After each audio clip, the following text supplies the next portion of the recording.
Hello, this is a quick tutorial to walk you through how to complete the essay for your final exam. The preparation for this essay will require you to develop an outline, which will make up 30% of your grade for Comp 3 for the final exam. So prior to even coming to the exam, you will actually have an opportunity to complete this task as a way to make sure that you step into the final ready to go.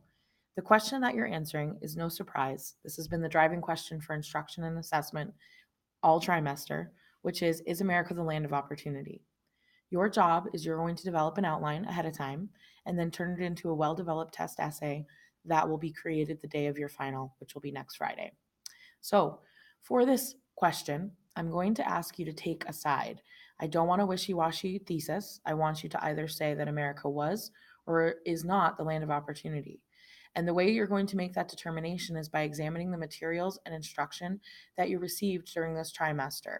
So you're going to take the context of this class with the research, all the work that you've done, the synthesis of headline events, all of it, and place into an assumption: is America the land of opportunity or is it not, based on the evidence that was provided this trimester? So, your task is to first develop a thesis. Now, in order to do that effectively, you're going to need to go first into the documents of this course. You're going to need to locate four specs to analyze in regards to this thesis. Each specs that you choose will be classified as a type of opportunity that was impacted. And the rule is once you use one type of opportunity, you cannot use it again. So remember, we have focused on a ton of types of opportunity in this class, and you have practiced this in writing, smaller venues. You've looked at it in just conversations. We've really thought about how to understand this question. And then also, we've thought about how to answer it. So, although in the latter part of this class, we've done a lot more research based work and the opportunity was kind of subtly intertwined, you have still been able to collect enough evidence to formulate a strong response. So I do have some areas that I'd like you to focus on for this essay, and it's going to be four major areas where I'm going to ask you to collect evidence. So it's the major units of study, World War II being our first. So what you're going to do is you're going to go through your World War II materials, and we actually did some writing prompts asking about opportunities. So you could refer back to those, look at evidence that you've collected, and you reuse it, but make sure you analyze it based on the bigger question for this class. Your specs needs to be something that is detailed, a statistic, a story. I don't want like the definition of a law. I want to know how, if it's a definition of a law, your spec should be what is the outcome of that law. So I don't want you to just define, like, for instance, for World War II, defining like the executive order of FDR when he interned Japanese Americans. Instead, I want to know the experiences of Japanese Americans as a result of that passage of that executive order. You could go back to your internment activity and pull specs from that will clearly analyze the answer of type of opportunity impacted. You could also look at like the groups, for instance, women with the WACs that were created, the WASPs, and maybe look at it from a positive standpoint. So that way, there are multiple specific examples of both positive and negative. When you make the decision, though, for World War II, if you decide to say opportunity was lost, that should drive the rest of your choices for B, C, and D. Or you can have one that shows loss and one that shows gain, and do that for each era and then decide at the end which side you want to take. But if you decide right away you're going to go in negative and say it is not, then that should be the driver for the choices that you make. Then you're going to go to the Cold War era. Now, the Cold War era is going to include the early Cold War up through the starting of the Cold War under Stalin, really the late 40s, all the way up through Vietnam, any global distinction activity we've looked at. So that includes the Korean War up through the stuff that happened in the 1960s, under Eisenhower, the Eisenhower Doctrine, up through the 1960s with the Cuban Missile Crisis, on through all the way up through the major events of the Vietnam War, into a little bit Cold War politics in the 70s. We didn't get too far into that, but I would say you have enough evidence that you can select and choose from. You also have a Cold War essay that you wrote, and the essay really determined and focused around the word opportunity.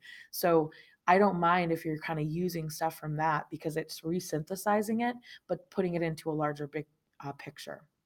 Then you're going to go to the civil rights movement or social revolutions. So the civil rights movement, we did that web activity, or you have your social revolutions research task that you did with your partner. Both of those really brought the story and events of those eras, talking about kind of social pushes for equality. And I would say, if you're going to think about a type of opportunity here, social, political, economic are your big three, or judicial. And so if you use social here, you shouldn't be using it anywhere else.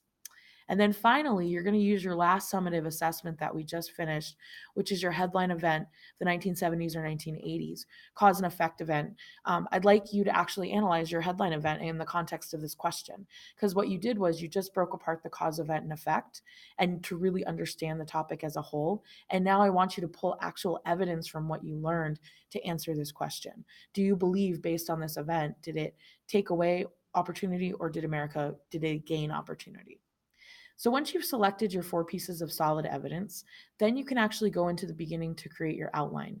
So step 3 actually breaks down how to create the outline itself. And you're going to notice that the first thing that I say is to work on your specs. Whenever you go into your outline, you have your evidence, you should put that in first. And then everything else around it in your outline is built based on that particular specs. So for the remainder of the tutorial, I'm just going to briefly talk about that. I'm going to not really provide a model this time, because I've provided so many in the past. So I'm going to encourage you, this is where you go back and reflect on your learning, reflect on other tutorials, reflect on other writing, to be able to develop a piece that is well written and really answers the question clearly. All right. So, like I said, briefly talking about the outline structure. So, once you have your evidence, before you even start the other parts of the outline, you should clearly develop your thesis. And this is the one thing that I am going to model for you, which I'm okay if you actually take the words from this. You will have to make a decision. But for the most part, you can say, as the United States developed both domestically and globally in the latter half of the 20th century, the events of I'm going to add the word the era, made or did not make America the land of opportunity. So I would like for you to use something like this, because I want to make it clear to the reader that you're looking at particularly events of the 20th century. We did do some current event work, but we're in regards to this essay, I'd like you to focus on the major of units of study for this class, as opposed to looking at those current events and their connections. Not that they're not important, but they don't lay the context for what we're looking for in regards to you developing this essay. So you'll notice, though, the part you have to make your decision is made or did not make. You cannot say it was both. You have to take a side, and your entire essay's focus needs to be on that side, because you're really working to show mastery of the skill of making an assertion and then defending it. So once you've done your thesis, then, like I said, the first step of your outline structure is to actually put your first piece of evidence in regards to World War II. I want this essay to go in chronological order. So I would like World War II, B should be about the Cold War era, C should be about the civil rights and social revolutions, and D should be about your headline event. So we're going to go, even though B and C kind of intertwine, B, I'd like, because Cold War we went right after World War II. So chronologically for the class is what we're going to focus on. So your specific factor detail, this is what you need to be careful with. I don't want a definition of a group. I don't want, like, the WASPs were women pilots during World War II. That is not what your specs should be. Your specs would be telling a story of one of the pilots. Marianne, I'm making this up, but Marianne Williams, a WASP pilot during World War II, spent over 1,500 hours delivering materials back and forth for an army base in whatever region that this fake person was in. It would be literally telling the story of a WASP. If it was a law, for instance, a passage of a law like the Civil Rights Act of 1964, I wouldn't put that definition. I would put, due to the Civil Rights Act of 1964, so many million African Americans could now do this. And I would give a statistic, a fact, of an actual story that would clarify the point I'm trying to make. So for your specs, be very careful. I don't want a definition of a group. I want a specific detail about them. If it's the passage of a law, I want an outcome statistic. If it's like you're defining a group, like the Japanese Americans being interned, I want an actual story. So just make sure it's a clear, specific fact and not just the definition of something. And make sure if you go back to your Cold War essay and you use facts from that, please unsubmit it so you can see the feedback given, so that if you didn't correctly put a specs in, you're fixing it for this essay so you don't lose the points again. Then, once that's done, at the end of it, you should have an in-text citation. And your in-text citation should be the title of the document or resource that you got the information from for this class. So if it came from the Japanese web activity, that would be your in-text citation. After you've completed your specs, then you're going to complete the background to the specs. So if my fake example, once again, was about Marianne Williams, a WASP, and I've told her story, my background should be describing who the WASPs are for World War II. So I would say, they were the women basically that flew plane, were pilots for the military. They served as kind of auxiliary as the men were being sent overseas. They desperately needed women to fill specific roles and other groups of individuals. And the WASP was formed in this era, and this was their purpose. So I would actually give background to the specs that I'm talking about. I would ask myself, okay, I'm telling the story of Marianne Williams, a woman pilot. So my A statement needs to give the reader the historical background as to what this specs is actually going to be about. And then finally, the most important crucial piece to Comp 1, which is the explanation of how this fact, so my fake fact about Marianne Williams and all of her work, how did this specs support this thesis that I chose? Many of you go off on tangents of kind of this really vague kind of car salesman answer and don't clarify the specs that you are actually talking about. So I would say, first thing I should do is recognize my specs. So by Marianne Williams serving in the military in this capacity, it made America the land of opportunity. So you're going to notice the second thing I do is recognize my specs, because, which should always be there, it increased her social opportunities by giving women more of a place in the military in areas that they had never had places before. And it showed that they could actually complete work just as well as men could.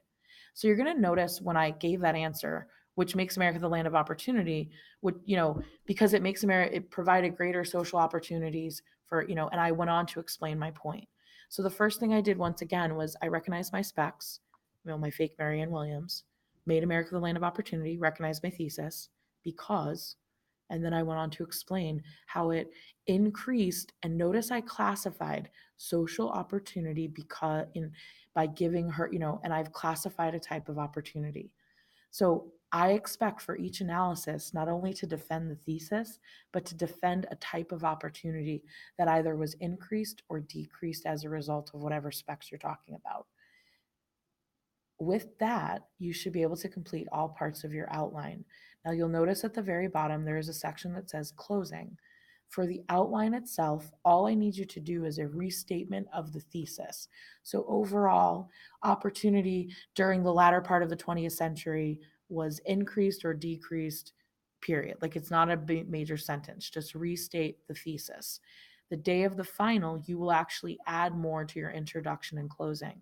But if you consider this, by completing the outline, you're actually completing a majority of the work you need to do for the essay prompt for the day of the test. And that's why I'm giving you a 30% credit towards this, because you're writing it ahead of time. And then the day of the test, you're going to reformat this outline into a well-developed writing piece. But if you do it, type it, it's ready to go, you will have it all ready for the day of the exam.